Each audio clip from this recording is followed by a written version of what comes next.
Om Shanti. Good morning. आज 31 मार्च 2023 के अनमोल महावाक्य सुनते हैं।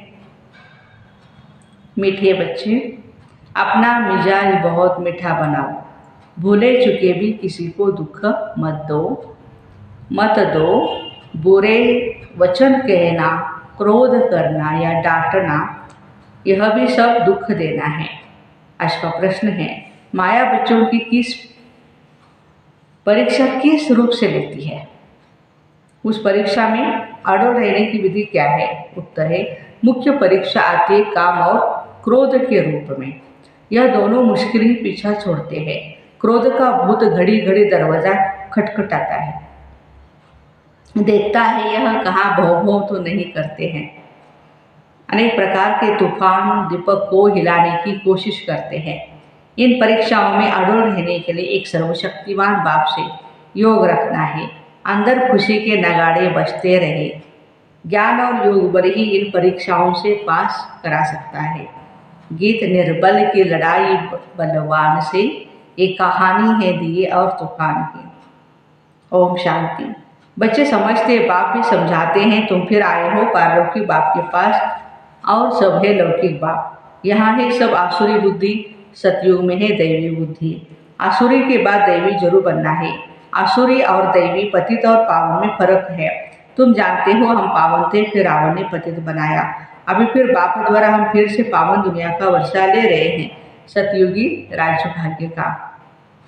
वह भी 21 जन्मों के लिए। जो बाबा बच्चों को कहते हैं तब याद करते हैं, भूल जाते हैं। फिर जो बात याद रहती है वो फिर औरों को समझाने के लिए दिल टपकती है। याद नहीं होगी तो दिल भी टपकेगी नहीं, मना अंदर से संकल्प ही नहीं आएगा कि आप जाकर के सेवा करें।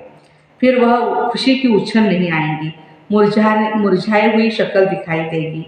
अभी तुम बच्चे जानते हो, हम फिर से गवाया हुआ सतयुग का राज्य भाग्य ले रहे हैं। वह जो कृष्ण से राज्य गवाया था वो तो ले लिया, परंतु माया ने हमारा राज्य छीना, ये कोई को पता नहीं।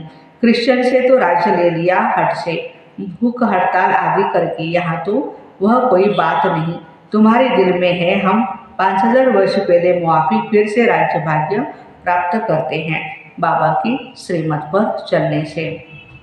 इसमें तलवार आदि कुछ भी चलाने की मत नहीं देते। कहते हैं बच्चे स्वीट टेम्पर बनो, बहुत मीठे बनो। सतयुग में शेर बकरी भी इकट्ठे जल पीते थे, एक दो के प्यार में रहते थे। दुख का वार नहीं होता था, यहाँ दुख का वार बहुत होता है। काम कटारी चलाना, दुख देना या डांटना, बुरे वचन कहना, क्रोध करना, ये सब दुख का वार है। बाबा कहते हैं बच्चे, किसी को भी दुख नहीं देना है। अपना मिजाज बहुत मीठा बनाओ, भूले चुके भी दुख देने का काम नहीं करो। श्री कृष्ण के लिए कहते हैं इतनी रानियों को भगाया, तो भी कहते हैं भगाया तो सुख देने के लिए ही ना। तुम बच्चे समझ गए हो श्री कृष्ण की ये बात नहीं है। अभी परमात्मा ने हम बच्चों को अपना बनाया है सुख के लिए। भागवत के साथ गीता का, और गीता के साथ फिर महाभारत लड़ाई का कनेक्शन है। अभी वही संगम युग है। श्री कृष्ण का तो नाम नहीं है। श्री कृष्ण की राजधानी है सतयुग में। श्री कृष्ण ने कोई पतित को पावन बनाने के लिए राखी नहीं बांधी है। यह है पतित को पावन बनाने का उत्सव। सो तो पतित पावन परमात्मा ही है, न कि श्री कृष्ण। श्री कृष्ण का जन्म कहाँ हुआ? सतयुग में हुआ ना। वहाँ तो कंस, रावण, शूर्पणखा आदि हो न सके। इस समय है ही आसुरी संप्रदाय। इन सब बातों को तुम बच्चे समझते हो, तुम्हारी बुद्धि में है। हमने बेहद के बाप से अनेक बार राजयोग सीखा और 21 जन्म राज्य पद पाया, फिर माया से राज्य भाग्य गवाया। जो माँ बाप दादे के दिल पर चढ़े हुए बच्चे हैं वही तख्त नसीब बनेंगे। जो फरमान बरदार नहीं वह क्या पद पाएंगे? पद पाना चाहिए सूर्यवंशी, नहीं तो पाई पैसे के दास दासी जाकर के बनेंगे। बाप दादा की आज्ञा पर नहीं चलते तो ब्रह्मा की मत भी मशहूर है, शिव बाबा की श्रीमत भी मशहूर है। तो ब्रह्मा और शिव बाबा के साथ उन्हों के औलाद की भी मत मशहूर होनी चाहिए। तुमको शिव बाबा और ब्रह्मा दोनों की मत पर चलना चाहिए, तब तो श्रेष्ठ बनेंगे ना। माता पिता भी श्रेष्ठ बनने के लिए कितनी अच्छी धारणा करते हैं। सब बच्चों को पढ़ाते हैं, मुरली सब बच्चों के पास जाती है। इनका पार्टी है पढ़ाने का। कई बच्चे ऐसे भी हैं जो माँ बाप से भी अच्छा पढ़ाते हैं। शिव बाबा की तो बात ही ऊंची ठहरी, परंतु मम्मा बाबा से भी इस समय बहुत होशियार बच्चे हैं बाबा के पास। भर संपूर्ण तो कोई नहीं बना ना, कुछ न कुछ कांटे तो लगते रहते हैं। माया का वार होता है, दिवे को तूफान लगते हैं। कि जितना ज्ञान और योग में रहेंगे तो इस घृत से तुम्हारी ज्योति जगी रहेगी। कोई दीपक में घृत थोड़ा कम हो जाता है तो लाइट कम हो जाती है, कोई का दिवा बहुत अच्छा जलता रहता है ना। ज्ञान का घृत अच्छी तरह से डाला हुआ है। आत्मा रूपी दिवे को ही तूफान लगता है, तूफान तो लगेंगे ही। बाबा कहते हैं मैं नंबर 1 अनुभवी हूँ, रुस्तुम से जरूर माया भी रुस्तुम होकर के लड़ेगी। बाबा समझाते हैं हे दिवे, ऐसे ऐसे तूफान आएंगे, परंतु कर्मेंद्रियों से कोई भी पाप कर्म नहीं करना। कोई ने कुछ कहा तो एक कान से सुन दूसरे से निकाल दिया, ऐसा अभ्यास करना पड़े। क्रोध भी मनुष्य की पूरी सत्यानाश कर देता है, ये भी बड़ी परीक्षा है। ऐसा क्रोध का भूत आकर दरवाजा ठोकता है, देखता है, भौं भौं करते हैं। अगर भौं भौं कोई करने लग पड़ते हैं तो दिवा बुझ जाता है। माया सबकी परीक्षा लेती रहती है। समझा जाता है इनमें तो क्रोध था नहीं, अब फिर इनमें क्रोध आ गया है। बाबा के पास बहुत अच्छे अच्छे बच्चे थे, माया का तूफान सहन नहीं कर सके तो गिर पड़े। फिर कहा जाता है उनकी किस्मत। हम परीक्षा में ठहर नहीं सकते, बच्चों को तो परीक्षा में बड़ा अडोल रहना है। अंगद मिसल यह भी एक मिसाल है। तो बच्चों के अंदर खुशी के नगाड़े बजने चाहिए। सर्वशक्तिवान बाबा के साथ योग रखने से मदद आपे ही मिलती रहेगी। कोई हथियार पवार नहीं लेते, बाबा सब युक्ति समझाते। बाबा को याद करो तो विकर्म विनाश होंगे। क्रोध की भी स्टेजेस होती है। काम का भूत बड़ा खराब है, चल कोई में काम का भूत प्रवेश न करे, उनको योग बल से निकाल देना है। बाबा कहते इतना इतना योग करो कि ये विकार निकल जाए। बाबा को याद करो तो विकर्म विनाश हो। योग से ही क्रोध का भूत निकलता है। घड़ी घड़ी दरवाजा खटकाते हैं, कहाँ मार्जिन देखी घुस पड़ते हैं क्रोध का विकार।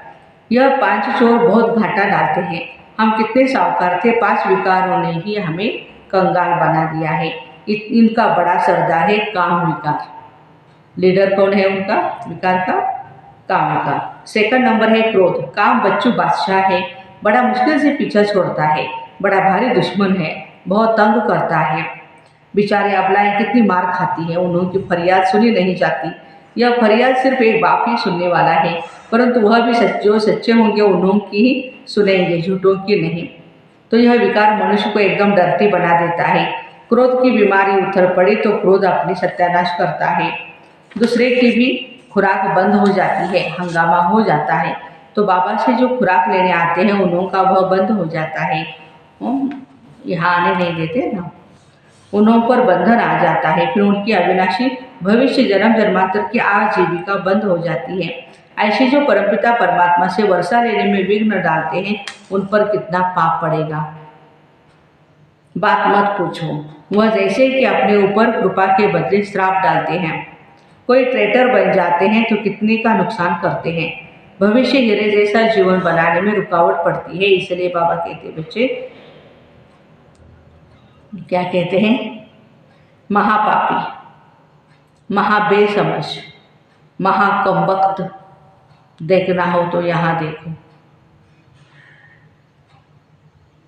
कोई अखबार में उल्टा सुल्टा डाल लेते हैं तो बेचारी माताओं पर आपदाएं आ जाती हैं। जानते हुए फिर सब कुछ करते हैं तो उन पर धर्मराज की कितनी मार पड़ेगी।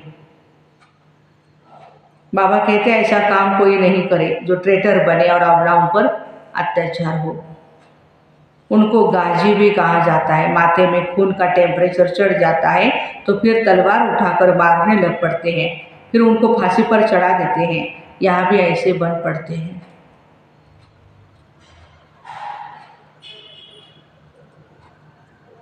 कोई भी क्रोध का भूत आ जाता है तो कितनों की आजीविका बंद कर देते हैं। बाबा कहते हैं ऐसे के लिए फिर बहुत कड़ी सजा है। जो ट्रेटर बन विघ्न डालते हैं उनके ऊपर बड़ा पाप चढ़ता है। चढ़े तो चाके वैकुंठ रस, गिरे तो एकदम चकनाचूर। या तो वैकुंठ का मालिक या तो नौकर चाकर। ऐसा काम जो करेगा तो इतना ही पाप आत्मा बनेगा। बहुतों को दुख देने के निमित्त बन जाते हैं। बाबा को तो तरस पड़ता है, माताओं का तो रिगार्ड रखना है। वंदे मातरम गाई जाती है। बाबा आकर कलश माताओं पर रखते हैं, उन पर अत्याचार बहुत होते हैं, तो सिकिरते बच्चों को मदद बहुत देनी चाहिए। अगर कोई मदद के बदले और ही उल्टा काम करते हैं तो कितना नुकसान हो जाता है। बहुत सपूत बनना है, आसुर को देवता बनाना है। बाबा तुम्हारा जीते जी नया चित्र बनाते हैं। आर्टिस्ट लोग चित्र बनाते हैं ना, फिर जो बहुत अच्छा बनाते हैं उनको इनाम भी मिलता है। ये बाप कहते हैं, मैं ज्ञान और योग बल से तुम्हारे चित्र ऐसे बना रहा हूँ जो तुमको यह शरीर छोड़ने के बाद एकदम फर्स्ट क्लास शरीर मिलेगा, तो मनुष्य से देवता बन जाएंगे। ज्ञान योग बल से तुम कितने गोरे बन जाते हो। बाबा जैसा फर्स्ट क्लास कारीगर कोई भी होता नहीं। यह बाप का ही काम है, मनुष्य को देवता बनाना। यह है नंबर 1 सर्विस, जिससे सारी दुनिया पलट जाती है। उस स्वीट फादर को कोई जानते नहीं, सर्वव्यापी कह देते हैं। मनुष्यों की बुद्धि में यह भी नहीं है कि यह नर्क है, पतित दुनिया। यह सिर्फ तुम बच्चों की बुद्धि में है। बड़े बड़े करोड़पति, सबका धन मिट्टी में मिल जाएगा, बड़े दुखी हो मरेंगे। आजकल तो बड़े बड़े आदमियों को भी मारते रहते हैं। दुश्मनी कड़ी हो जाती है तो बात मत पूछो, बड़ा खराब समय आना है। अब तुम बच्चे पुरुषार्थ कर रहे हो भविष्य के लिए, और कोई भी भविष्य के लिए पुरुषार्थ नहीं करते। पुरुषार्थ में फिर माया भुला देती है कि जैसे कि वैसे बन जाते। माया एकदम मोह फेर देती है, इसलिए बहुत संभाल करनी है। जितना हो सके खुशी से बाबा को याद करना है। हम बाप से 21 जन्मों का सुख का वर्षा ले रहे हैं। बाप को याद करने से खुशी होगी। वही आंखों से महल आदि देखते हैं। वाह, बाबा कहते हैं साक्षात्कार में महल देखते हैं। तुम दिव्य दृष्टि से अथवा ज्ञान के तीसरे नेत्र से जानते हो हम बाबा से सुख का वर्षा ले रहे हैं। अगर बाबा के मत पर चलेंगे तो कब सुख का वर्षा मिलेगा? बाबा की मत पर चलेंगे तो। सावधान तो करते रहते हैं बच्चे, श्री मत पर बहुत बहुत मीठा बनो, चुप रहो। एक तो श्रीमत पर हमें मीठा बनना है, दूसरा चुप रहना है, और तीसरा बाप को याद करते रहना है। तुम बच्चों जैसा सौभाग्यशाली सृष्टि पर कोई नहीं, नशे की बात है। तुम स्वर्ग का मालिक बनते हो, वहाँ बड़ा सुख है, ये भी जानते हैं। राजयोग वही सीखेंगे जो कल्प पहले सीखे होंगे। तुम देखते हो पंडित सर्विस कर फूलों को व कलियों को बागवान के पास ले आते हैं, फिर उन्होंने सर्विस की ऑफरिंग भी मिलती है। ज्ञान है बहुत सहज। इस जीवन को मोस्ट वैल्यूएबल कहा जाता है। पत्थर से हीरे जैसा, गरीब से साहूकार बनते हैं। गाया हुआ है अतीन्द्रिय सुखमय जीवन। गोप गोपियों से पूछो, कौन सी गोप गोपियाँ? जैसे बाबा ने सुनाया, यह है बड़ी लॉटरी। बाप स्वर्ग का रचयिता है, तो बाप और स्वर्ग को याद करना बहुत सहज है। विश्व का मालिक बनना कम बात थोड़ी है। वहाँ दूसरा कोई धर्म होता नहीं।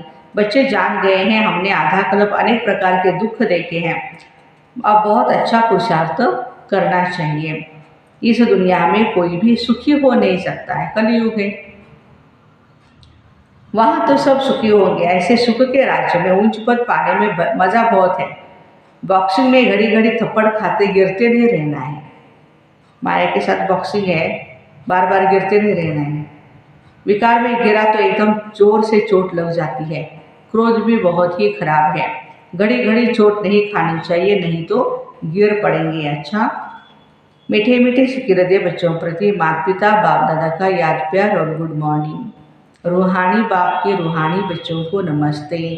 हम रूहानी बच्चों के रूहानी माता पिता बाप दादा को याद प्यार, गुड मॉर्निंग और नमस्ते। वाह बाबा वाह, शुक्रिया बाबा शुक्रिया। धारणा के लिए मुख्य सार, ऐसा कोई भी कर्म नहीं करना है जो अपने ऊपर कृपा के बजाय श्राप आ जाए। कोई भी भूत के वश हो ट्रेटर कभी नहीं बनना। सेकंड पॉइंट, श्रीमत पर बहुत बहुत ही मीठा बनना है, चुप रहना है। बहुत मीठे मिजाज से बात करनी है। कभी भी काम या क्रोध के वश नहीं होना है। वरदान, सरल संस्कारों द्वारा अच्छे बुरे के आकर्षण से परे रहने वाले सदा हर्षित मुख भव। अपने संस्कारों को ऐसा इजी बनाओ तो हर कार्य करते भी इजी रहेंगे। यदि संस्कार टाइट है तो सरकमस्टांस भी टाइट हो जाते हैं। संबंध संपर्क वाले भी टाइट व्यवहार करते हैं। टाइट अर्थात खींचातान में रहने वाले। इसलिए सरल संस्कारों द्वारा ड्रामा के हर दृश्य को देखते हुए अच्छे और बुरे के आकर्षण से परे रहो। न आपको अच्छाई आकर्षित करे न बुराई आकर्षित करे, तब हर्षित रह सकेंगे। स्लोगन है, जो सर्व प्राप्तियों से संपन्न है, जो सर्व प्राप्तियों से संपन्न है वही इच्छा मात्रम अविद्या है। तो ऐसे सरल संस्कारों द्वारा अच्छे बुरे की आकर्षण से परे रहने वाली सदा हर्षित मुख भाई बहनों को ओम शांति। Have a nice day.